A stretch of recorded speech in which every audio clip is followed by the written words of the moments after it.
Can everybody hear me okay? I think I can hear myself pretty well too. All right. Well, thank you very much for coming to the session. Hopefully you had an enjoyable lunch and took the opportunity to check out some of the booths in the technology showcase. But let's go ahead and get started, and let me introduce myself. I'm Mike Friesenegger. I'm the solution architect working at SUSE, working very closely with the IBM Global Alliance. And so what that basically means is I work with many different aspects of IBM and different groups at IBM. One of those groups happens to be the IBM Systems, and specifically the Z Systems group. I work also with Power and IBM Cloud and other groups at IBM. But today I want to talk to you a little bit about what technologies can you do beyond Linux on IBM Z or IBM LinuxONE? And so this is going to be a fun session because there's going to be a lot of demonstrations, and hopefully you get to see some things that maybe you haven't ever seen before on the IBM Z and LinuxONE platform. I have a co-presenter with me, actually, one of good friends from the IBM Z team in Bubblingen, Germany. Jens, would you like to introduce yourself? So I have no microphone. Oh. So I think you can hear me, right? Oh, yeah, everything is okay. No. We would like to record it. We would like to. I only have 5 minutes. Okay. Oh, sorry. Okay. So first of all, my name is Jens Völker. I'm happy that I get your 5 minutes time to tell you a little bit about IBM Z, LinuxONE, and the platform.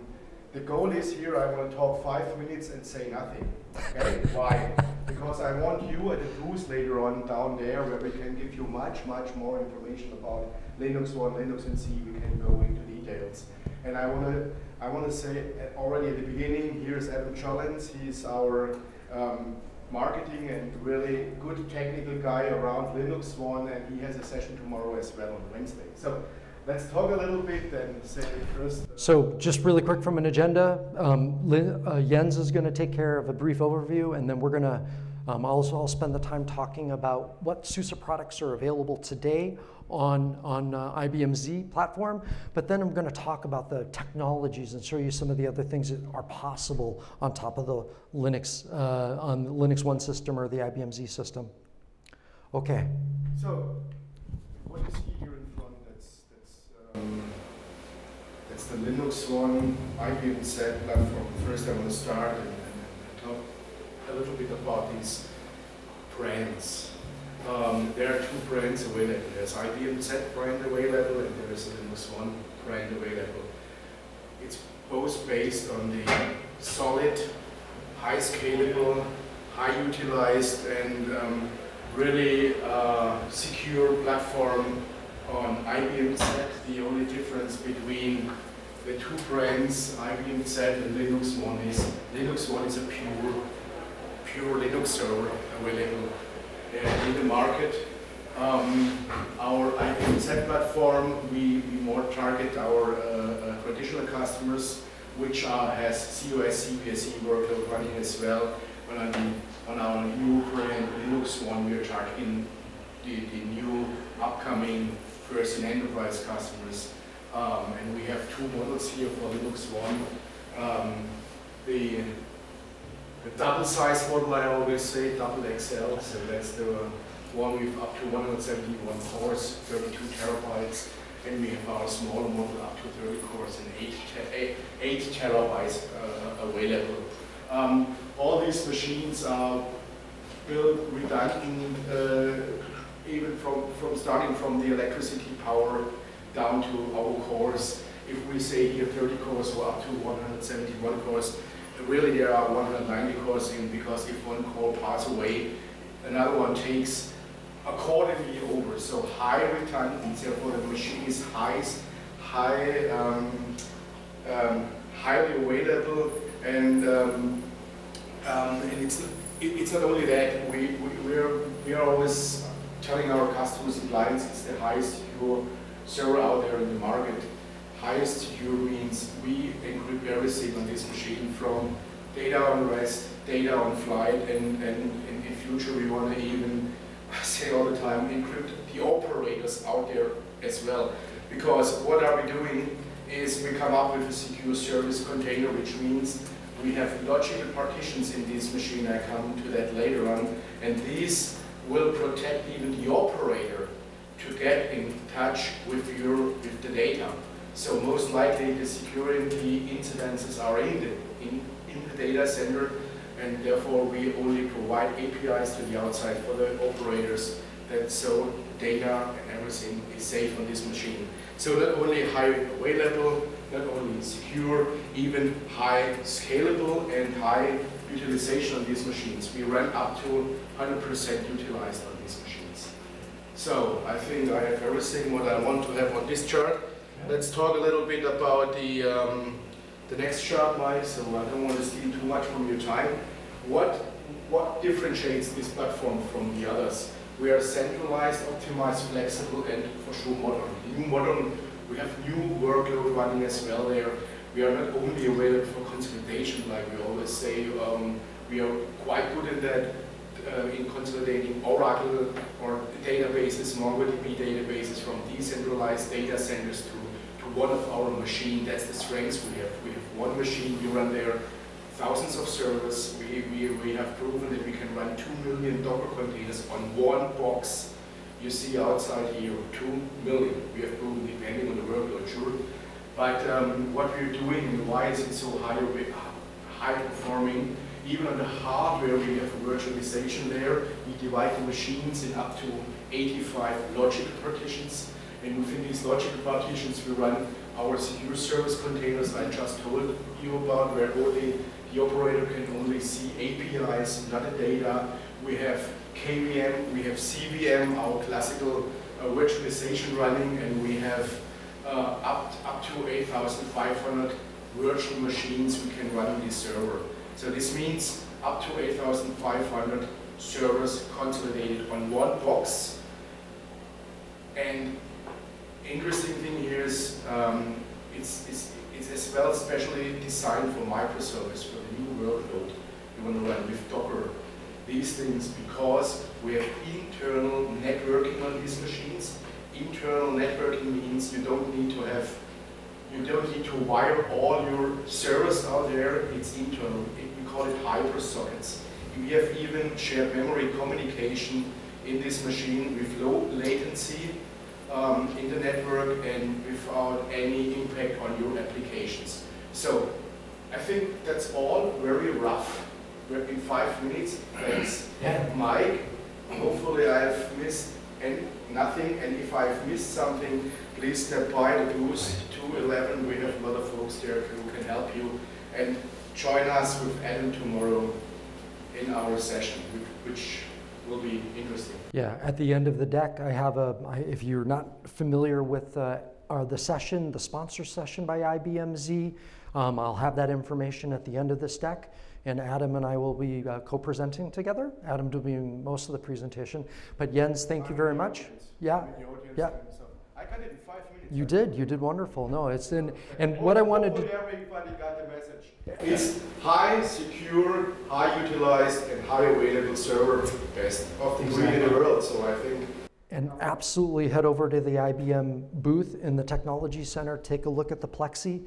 Talk to Jens, talk to Adam, talk to Steven, talk to anybody there at the IBM booth and say, hey, tell me a little bit more about this LinuxONE system and the cool things you can do with it. So I'm going to jump ahead now, and I want to first start out what is available from SUSE that you can get a subscription. You get full support from SUSE and things like that. This is going to be a big problem for me. I'm going to stand over here. Just so I don't, because it's getting that feedback. The problem is going to be when I get to the demonstrations. We'll have to figure that out when we get to that point. But basically, just a very quick overview of what SUSE products are available today that can run on the IBM Z and LinuxONE platform. So where it all starts is at the operating system layer. And SUSE Linux Enterprise 11, well, it just ended general support, so you don't want to be running SUSE Linux Enterprise 11 if you can get away with it. Get to SUSE Linux Enterprise 12 or SUSE Linux Enterprise 15. But you say, wait a minute, this chart or this graph right here is, this table is from IBM's website, and it doesn't actually list SLES 15 as being certified. Well, it actually is in the process of being certified. We had some delays, but the results are actually been done. The certification work has been done. The results have been given to SUSE Engineering. They're reviewing the results, and we hope to have the publication of the SLES 15 certification very shortly. You're going to get to see SLES 15 running on the Z platform here very shortly in one of my just demos. So there's a lot of pieces to SUSE Linux Enterprise Server, and there may be some pieces or things that are included that you may not be aware of. So I thought I'd take a moment and highlight those things, because I hear a lot of Z customers, LinuxONE customers may not be using some of these capabilities. First of all, the most important is our common code base.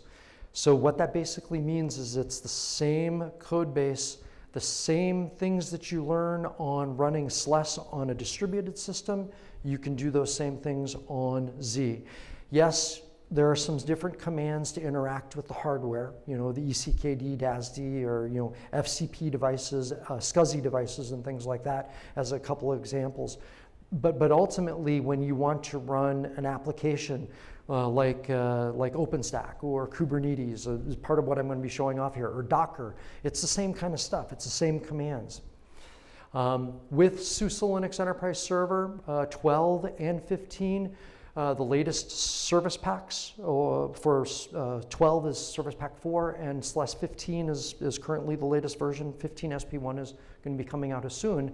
You can run SLES in an LPAR, natively within the LPAR. You might do that for like running a KVM host. Or you can run it as a ZVM guest. And so I'll be demonstrating both of those, and you can see KVM is included and fully supported.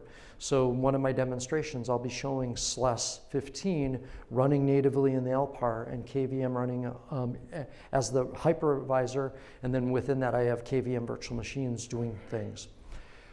Who here is familiar with modules, SUSE Linux Enterprise modules? Okay, good, all right. Well, so there are a lot of modules that are available. Yeah, there are a lot of modules that are available, everything from core server applications to web and scripting to the containers module. So you get access to all these modules as part of your SLES subscription. So if you're not familiar with these modules, come talk to me later on. But if, containers module is where you get the Docker container engine. The server applications module is where you're going to get, typical server-based components and server applications. The web and scripting module is, PHP is one example of the web and scripting module.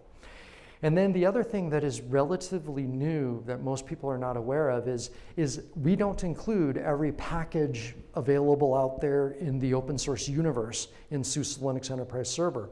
But there are times when you might want to get a package, I don't know, there's over 12,800 packages available for SLES 15 on Z and LinuxONE. If you can't find it in one of these modules or in the base SLES 15 operating system, you just go ahead and enable Package Hub, and basically those packages are built using the same build architecture that we used to build SLES 15. They're not officially supported by SUSE, but they're not going to break your support with SUSE. So if you install a package from Package Hub because you need it to do something within your environment, go ahead and do it. You won't be supported on that package, but it's not going to break your support for the rest of the SUSE Linux Enterprise Server installation that you have. Okay? The other thing that you may not be aware of is the SLES extensions. So depending on how you purchased SUSE Linux Enterprise Server for IBM Z, you may have access to our HA extension included in your subscription. It's been available on SLES for Z for many years. Like I said, it's included. It depends on how you purchased your SLES for Z subscription, but it is included in some cases. And at share conferences, a few share conferences, I actually presented how you could use the HA extension to make Oracle or DB2 databases highly available, do an automated failover when maybe Oracle RAC or DB2 PureScale is not really, it's overkill for what you might need to do within your environment. So there are share presentations available if that use case interests you, but I just wanted to highlight the HA extension, and there's a lot of really cool things you can do with it. You know, go to the technology showcase, go to the HA booth, or come on over to the Z booth, and actually right next door is the power booth, and I can show you what the HA extension looks like and how it works on a power system. And because of that common code base, it works the same on Z. One of the things that I'd like to bring to the Z platform is live patching. It's not available for SLUS for Z today. But we have a large number of customers that are interested. And if you happen to be one of those customers that is interested, we'd love to chat with you about your use case and things like that. For those of you that are not familiar with live patching, basically the use case is you may be running very large, production databases on SLUS on Z. And there's a kernel vulnerability that has been reported, and your security team says you must patch this system, you must patch the kernel. That means you're going to have to reboot the system. You're going to have to take the Oracle database down if it's Oracle. You're going to have to reboot the system. That means downtime, possibly for your organization. With SUSE Linux Enterprise Live Patching, you can actually apply a kernel patch live to the running system, not stopping or needing to reboot the system. So that works really great for mission-critical database servers. We do ask in live patching, at least you reboot once a year. So you can actually apply multiple live patches over a year's period of time, and then you reboot once a year. Hopefully your maintenance schedule allows you to reboot a virtual machine or an instance a quarter, at least a quarter, maybe a half a year. But that's what live patching is really cool about. So if you're interested, please come talk to me. Love to find out a little bit more about your use case. The last of the products that are available that can run on SUSE Linux Enterprise Server on Z is our Linux Systems Management tool. So if you have a large, how many virtual machines did you say it could be run? 8,500 virtual machines. Now I know maybe some of you might be running that much, maybe not. I looked at the guy way in the back. But if you need to manage, instead of touching each system individually to manage the configuration or make security changes or do validations or do a security analysis of all these virtual machines, which ones are affected by a particular vulnerability, that's what SUSE Manager can do for you. So it's all about Linux systems management. And the SUSE Manager server itself runs on SLUS on Z, and then it can manage other SLUS on Z instances, and it can also manage other SLUS in your environment, whether it be SLUS on Z or SLUS on distributed or power systems or whatever. And so it's the latest version of SUSE Manager is 3.2. It includes a lot of really cool technologies. Won't go into a lot of detail. If you're interested in SUSE Manager, there's plenty of sessions as well as the technology showcase where you can get a demonstration of SUSE Manager. All right, so that was a quick overview of what is available from SUSE today, but that isn't what the session's about. I wanted to show you some of the things that we can do beyond what's available today. And the first thing is infrastructure as a service. So I've already mentioned a couple of different hypervisor options on the Z platform. And yes, I connected to my Z system and I did a screenshot of the ZVM logo. So if you are connecting via 3270 terminal, you're familiar with that. But we also have KVM, and you'll get to see both of those running here in just a moment in my demonstrations. But this is great, but if you want to manage these systems in an automated fashion, can you do it on Z? Yes. The answer is yes. And there's a number of ways you can do it, but I'm going to be talking about an open source method for managing these hypervisors, i.e. OpenStack. OpenStack can manage both of these hypervisors, and they use technologies, open source technologies, to be able to communicate with the hypervisor. ZVM, IBM had released this thing called the IBM Cloud Management Appliance, or the CMA. That's been deprecated. IBM has now created an open source project called the ZVM Cloud Connector. OpenStack talks to ZVM Cloud Connector, and the ZVM Cloud Connector then talks to ZVM and does everything, and I'm going to show that here in just a minute. The cool thing about the ZVM Cloud Connector is it's open source. It's 100% open source, and I'll show that on the next slide. From a KVM side of the house, it's using the standard libvirt virtualization APIs. So this is KVM like KVM on any other architecture, no difference. It's the exact same stuff. OpenStack can manage both of these. So let me talk a little bit more about the ZVM Cloud Connector. Like I said, it's fully open source. Just go out and go to GitHub and say, or do a Google search for ZVM Cloud Connector. It's a RESTful API implementation that interacts with ZVM, which allows you to manage guests, manage images, manage the networking, manage the volumes. And so if you don't want to use OpenStack, but you want to develop your own automation, you can absolutely do that, because it's just RESTful APIs. And here's examples that I did as I was learning more about the ZVM Cloud Connector. I'm just issuing curl post commands to create a guest on ZVM, and then I'm able to look at the state of the guest and see that it's running. I can actually get information about the guest and make sure that, that it matches, and then I can delete the guest. And I was able to, through a 3270 console, see all of this being done. And so if you wanted to, you could develop your own automation if you want to do that. Now I would ask why, when the community has created a really cool tool called OpenStack. Yes, OpenStack is pretty heavy. There's a lot to learn about OpenStack, but it is quite powerful in and of itself. So when you want to use OpenStack to manage the ZVM system, you connect OpenStack with the ZVM Cloud Connector. And there's a number of OpenStack components that actually communicate to the ZVM Cloud Connector. The first one is the OpenStack compute service, or called the Nova driver, and that's been accepted and merged upstream into the OpenStack community, specifically OpenStack Rocky. Our SUSE OpenStack Cloud 9 release that is going to be coming out here very shortly is actually based on OpenStack Rocky.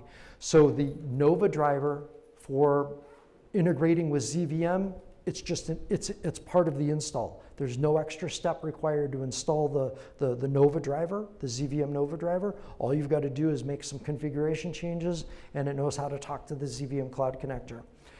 There's a couple of other OpenStack components, the networking service and the telemetry data collection service, the Neutron or Ceilometer. Those OpenStack treats as plugins, and so those plugins are available on our OpenBuild service.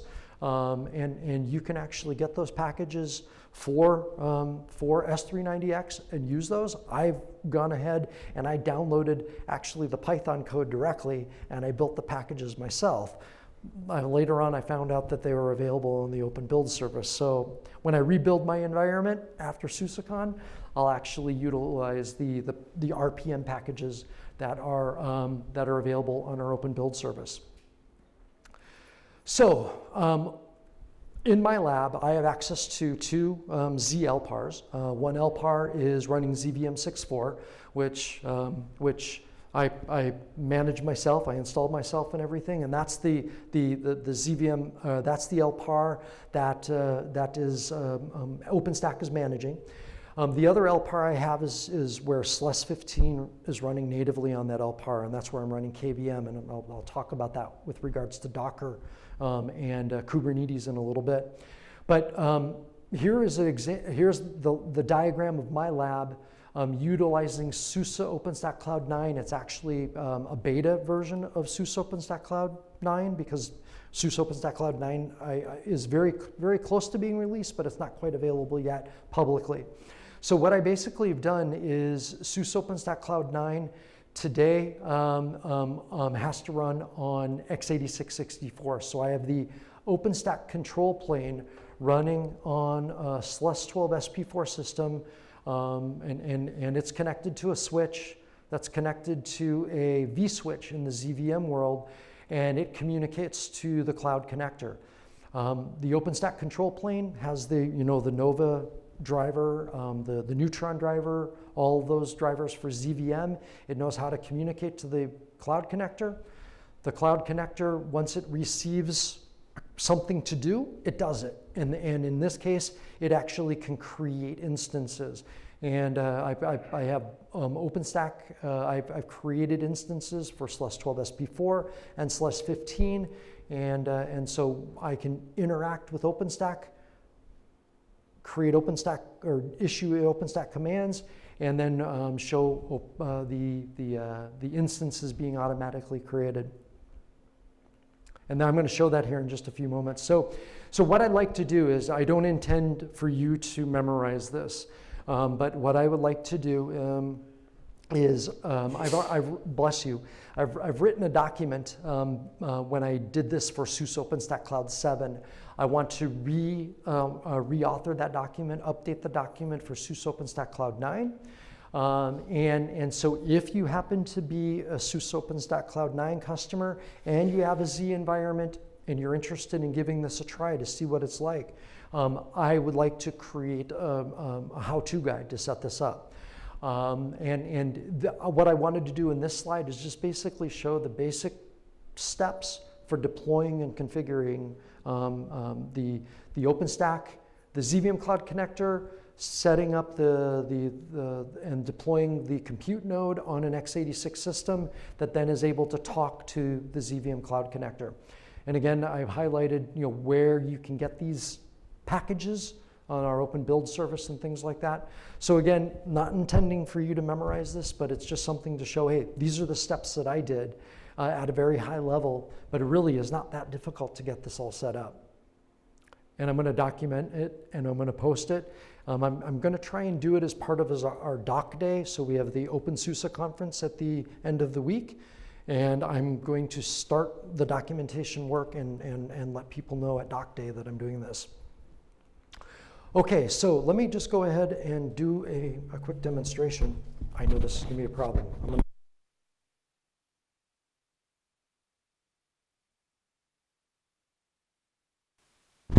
If I let it sit there, maybe it'll pick up my voice. Okay, so let me just, if you want a more advanced demonstration, please come to the technology showcase, and we can go through a much more in-depth demonstration. But because of time, I want to make sure that I get through the other section that I want to show. But basically, let me start with the web-based interface first. So this is SUSE OpenStack Cloud 9. This is what they call the Horizon dashboard, or the web interface for interacting with OpenStack. And as you can see, well, you can't really see here, but you can see I'm utilizing some compute resources. I have 5 instances out of 10 deployed. I'm using 10 virtual CPUs. I'm using 10 gigs of 50 gigs of RAM and things like that. Let's pop over to instances here, and now you actually can see that I'm actually running ZVM. And how would you know that? Well, look at the flavor column, and you can see I've created specific OpenStack flavors like ZVM test, ZVM small. I've got other flavors as well. But this is running on our Z13 in our Nuremberg facility. I've got these instances running. Okay, well that's no big deal. Let's go ahead and let me talk a little bit more. So I started talking about the cloud connector, and it's a RESTful API and all that kind of stuff. Locked me out. Give me a second here.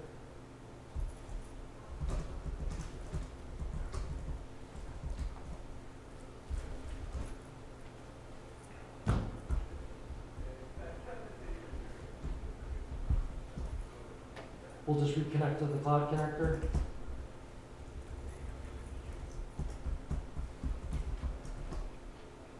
Password, all right, sorry about that. So PS-EF, so the cloud connector is just some binaries, one binary, and then also some Python code, and it's basically running as this SDK server. There isn't really a lot of cool stuff to show here.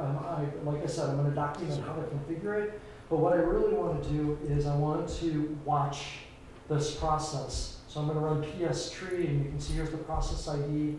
I'm going to watch what the SDK server is doing. So every 2 seconds, it should show me, are there any child processes that are being kicked off because of this.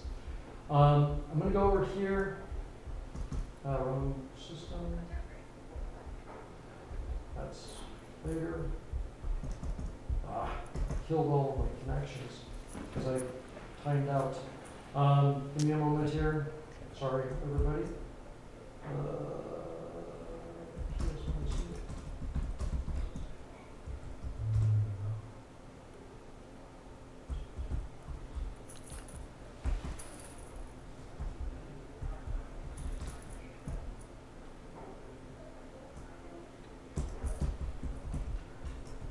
I know, yeah, everybody hates looking at login. This cloud connector happens to be running as a virtual machine on ZVM. I didn't show it, but it's actually running on ZVM.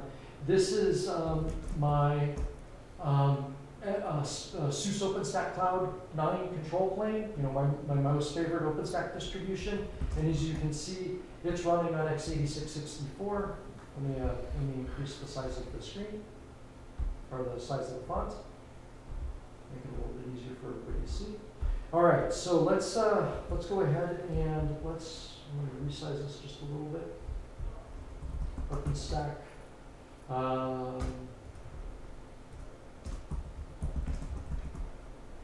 So I'm just dealing with it via command source.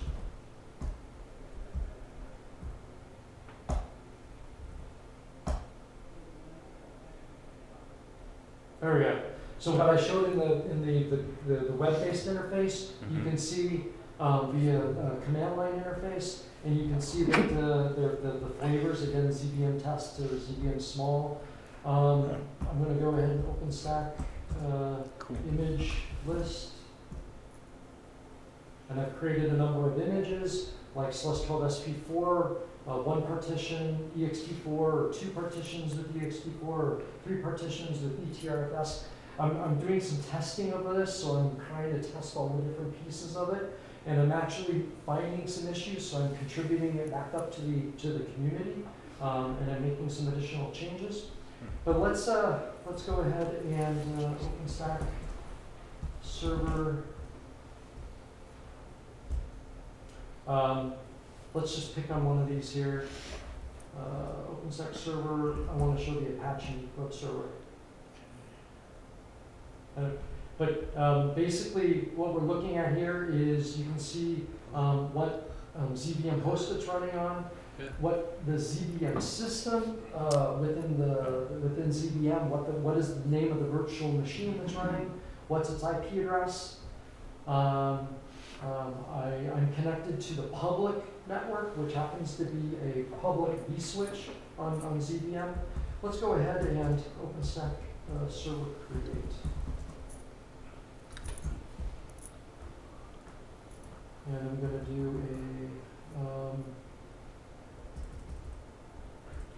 I think it's ZVM test. Hopefully that's what it is. And I'm just going to use /SP4, and I'm going to use my key, and I'm just going to call it SUSECON demo. Session demo. All right, so I'm off to the races, and as you can see, the SDK server is actually starting to do some things. We'll see it do some more things here in a moment, but I actually I have a little watch command.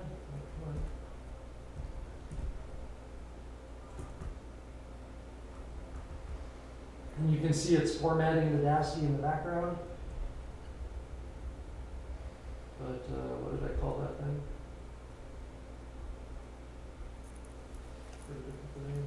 SUSECON dash session. There it is. I just wanted to save myself from typing.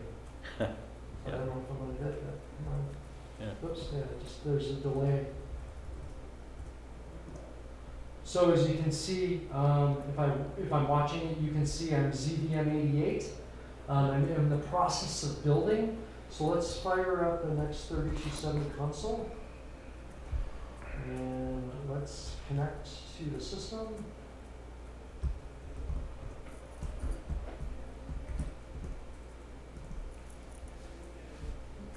Query name. And what was it? 88? So we should find an 88 somewhere in here. I don't know. I have to look a little bit. There's probably a better way to do it. Oh, it's already active. We can see that happened relatively quickly. Where is it? I don't see it. It's got to be in here. I'm just missing it somewhere. Well, it's already active. There it is, right here. Sorry. Yeah. It's a little hard to see. I apologize that the font is kind of small, but there it is. So let's just open up another terminal window. SSH SLS at, what was the IP address of that thing? Copy that. Control V. Okay, so it's still in the process of coming up. Let's see if I can ping it. Okay, so it's pinging now.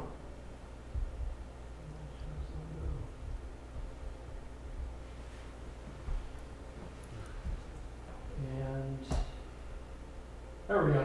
And it's just, I Okay. use IP addresses, so I just have to try that again.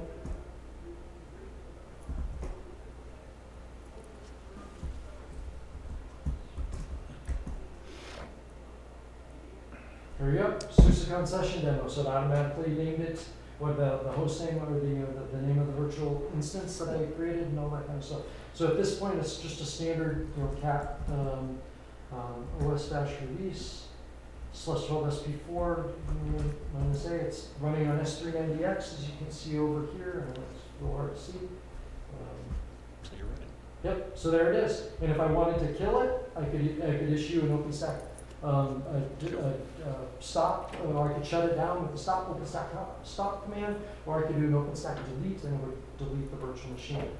So if you want to get more into a deeper discussion about how it's configured and how it's set up, please come over to the SUSE Linux Enterprise Server for Z booth in the technology showcase. I'm happy to go into a lot more detail and show you how I did this and what it takes to make this stuff work. But like I said, it wasn't that difficult. I'm going to go ahead and keep moving. In the interest of time, want to talk about container orchestration, and basically what I'm talking about is a couple of things. And so basically, who's familiar with containers? Who's done something with containers? Okay, yep. So I thought, this would be a quick, if you haven't done something with containers, this would be a quick 101 course, and I don't intend it to take very long. You can definitely download this presentation. This links off to our Containers 101 YouTube video that explains all of these things. So it literally explains this with pictures and all of that good stuff. But basically, it's a way of packaging software.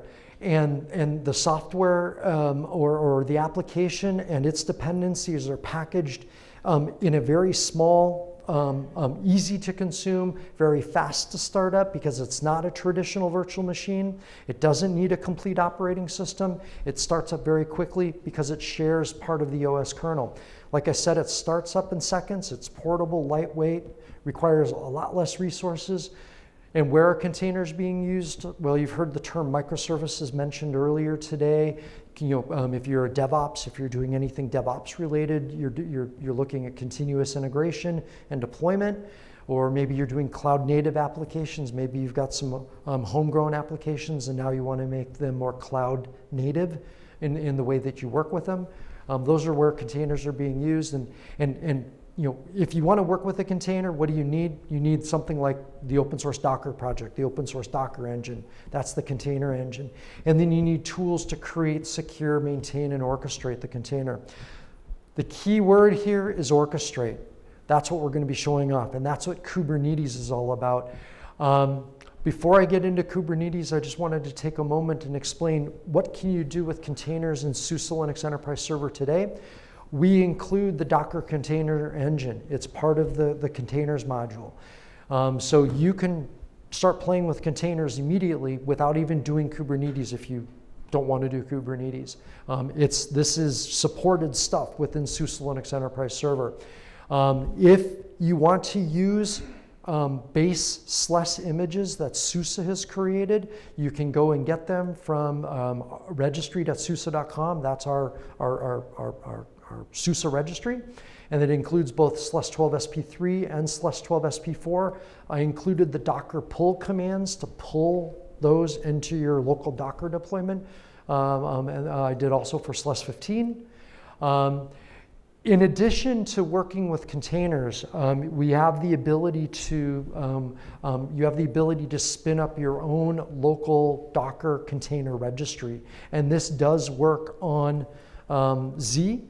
On ShSlice Z, it's included in the package hub repo, so you have to enable package hub, 12,800 plus packages that I was talking about. You can install the Docker distribution registry, and that basically is a very simple container registry that you can run locally. It doesn't have any security, it doesn't have any authorization or authentication or anything like that.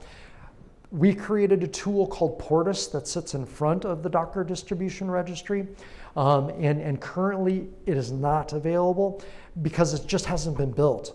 So maybe the next time we talk, or next time I see you, I'll have had a little bit of time to see if I can't make Portis work. It's just on our OpenBuild service, and see if I can't get it building for S390X. So who here's, I think I already asked, but one more time, who's done things with containers? Docker? Okay, just about everybody, good. Okay, hopefully this was useful information. But really, containers in themselves are pretty stupid. They do one thing and one thing only. But really, where the power of containers comes into play is when you can orchestrate those containers, automatically start up tens or hundreds or thousands of containers, depending on the workload and depending on what you're trying to do. And this is a great example of how to orchestrate containers at scale. It was actually done by an IBM fellow on an IBM Z system. I just happened to take the screenshot. You click on it and it'll take you to the video so you can see it, but it actually is doing Docker containers and Docker container orchestration at scale using things like MongoDB, MariaDB, Postgres database, and a whole bunch of other applications and stuff for analyzing data feeds from all over the world. So it's all microservices. Exactly. Exactly. It's all microservices. It's all low latency. It's using the high-speed network connections within the box. It's not having to go outside the box to do a lot of that stuff. Exactly. Now, that demonstration was done using Docker's orchestration engine called Swarm. I'm going to be talking about Kubernetes, which is the open source orchestration engine for Docker and other container formats. So very quickly, who here is familiar with Kubernetes? A little bit? Okay, a little bit. I'll be very quick. Kubernetes is comprised of one or more multiple master nodes. On the master node are components like a key store database and the kube API server, the kube schedule, the brains behind the Kubernetes deployment. It's responsible for scheduling the applications, maintaining the application state, scaling the applications up, scaling them down depending on what the needs are, rolling out updates and things like that. So the master or the brains of the Kubernetes cluster, you can have one or more masters. In my case, I have one master in my demonstration. The Kubernetes worker nodes is where the Docker container engine runs and where your Docker containers run. They run the kubelet, and the kubelet is what talks to the Docker container engine and says, start up this container or start up another instance of this container. And you can have many Kubernetes worker nodes. And then the kube proxy is the network connection. How do you get access to the different containers? Is via the kube proxy, and it is basically a proxy service. So I'm going to demonstrate Kubernetes running on KVM on Z in just a moment, but I wanted to highlight one of the things that you may not be aware of. But first of all, who here is familiar with the Open Mainframe project? Yeah, oh, yeah. So the Open Mainframe project, SUSE is one of the founding members, as well as IBM, of the Open Mainframe project. And ADP, absolutely, yes, actually, yep, very much so. Well, last summer, we had a number of interns, university students all over the world submitted proposals for projects that they wanted to work on. And then they were paid by the Open Mainframe project if their project was selected. One of the projects that was submitted, and 2 interns were selected. The interns are out of India, but they actually did the work of documenting Kubernetes cluster deployments on IBM LinuxONE. Their work is available in GitHub on the Open Mainframe project's GitHub landing space. And so you can actually get a document on how to deploy Kubernetes on your favorite enterprise or your favorite Linux distribution that runs on Z. So, and these are the supported Linux distributions, the ones that are supported by IBM. So not only did these interns do the documentation for Kubernetes on SUSE Linux Enterprise Server on Z, but they wrote, and there are documents up there for other Linux distributions. You can probably guess who those are, red and orange and all that stuff, but they are all available on the Open Mainframe project and the Open Mainframe project's GitHub. So let me take a moment really quick to show Kubernetes on Z. Has anybody done Kubernetes on Z? Right? Yeah, all right. Okay, so you know what I'm doing, yeah. But it's actually pretty cool. So what I've done, let's get over to, okay, I'm gonna have to PS minus EF.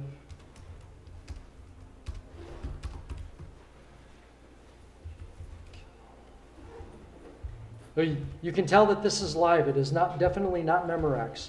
It is definitely not recorded because I forgot to turn on my pings and keep the sessions active. So I'm having to log back into all of my systems. But here is my other LPAR. It's actually running ShSlice natively on the LPAR.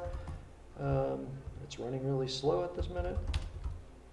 There it is, and you can see it's running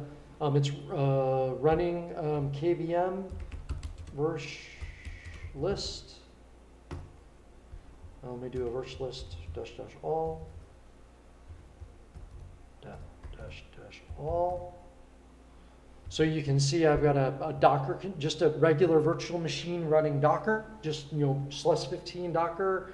I didn't really show it, but this is OS-release. It is ShSlice 15, but you can see I've got a number of virtual machines here running Kubernetes, one kube master and a couple kube workers. So let's just SSH into the kube master.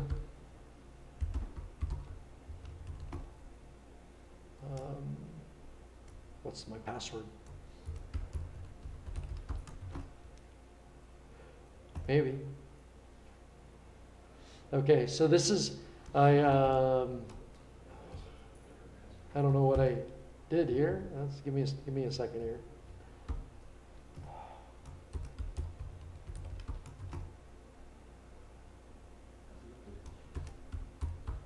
Oh, wait a minute, I know. I'm typing in the wrong password. I have too many passwords. There we go. All right. Well, I'm losing my mind here. All right, so So the way you can, one way that you can interact with the Kubernetes cluster is through the kubectl command. Can you see that back there okay in the back? I can make it a little bigger.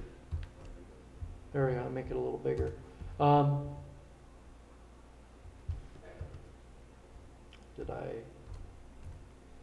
Oops.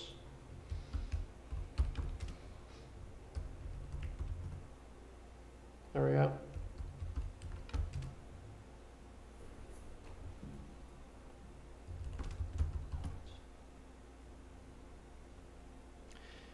So my LPAR is kind of throttled back a little bit, so maybe, and we may be doing some builds on the system, but as you can see, I've got the kube, I've got a couple of kube workers here. Let's do a kubectl get deployments. It's running, apologize, it's running slow. They were supposed to kill some things, but it's running. That's not going to work. No pods. Let's try it. Okay, so I have no pods running, so just every so often it gets a little slow. Get deployments.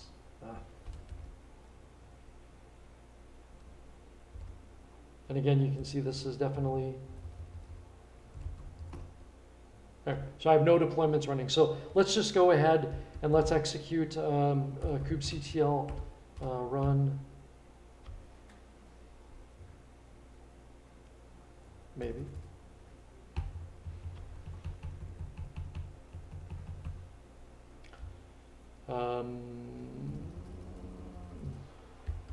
I was hoping it was in history, but because I'm connecting to it differently, let's see.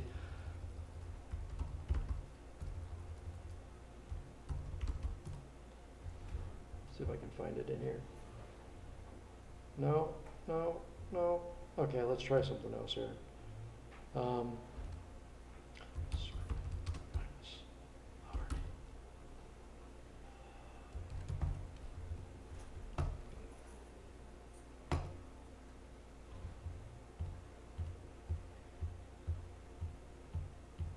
I'm just going to go find the command. There it is. So I'm just going to, I created a very simple PHP hello container that I uploaded to Docker Hub, and I'm just going to go ahead and execute that. So if I do kubectl get pods, so my container's already up and running. If I look at get deployments, I can see that one is available, one is ready. If I want to scale it, the command was in here. So let's just scale it to, I don't know, 5.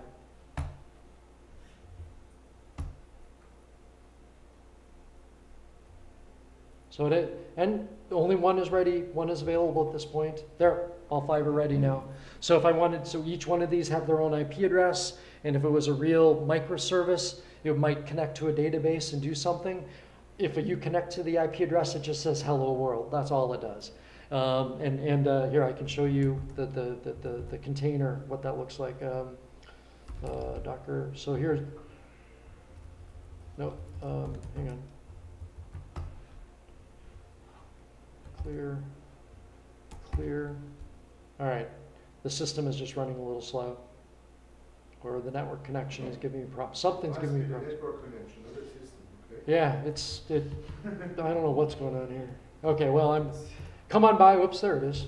Okay, it was, so Docker PS. Okay, so Docker run.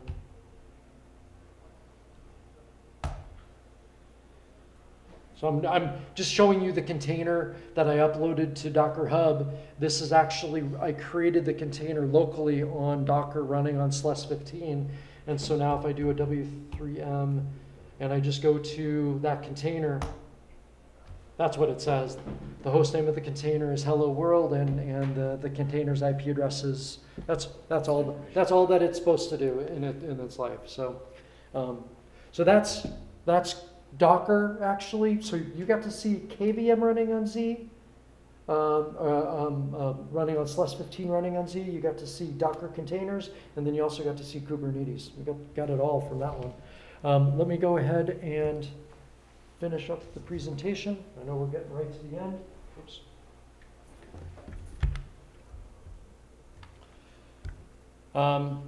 So one of the things that I've been focused on for a little bit of time is I'd love to see containerized Cloud Foundry on Z. IBM is contributing to Cloud Foundry and making it containerized. I also doing some testing with Cloud Foundry. This is actually a presentation from one of our interns of the Open Mainframe project, and the intern actually worked on Cloud Foundry, testing containerized Cloud Foundry on Z.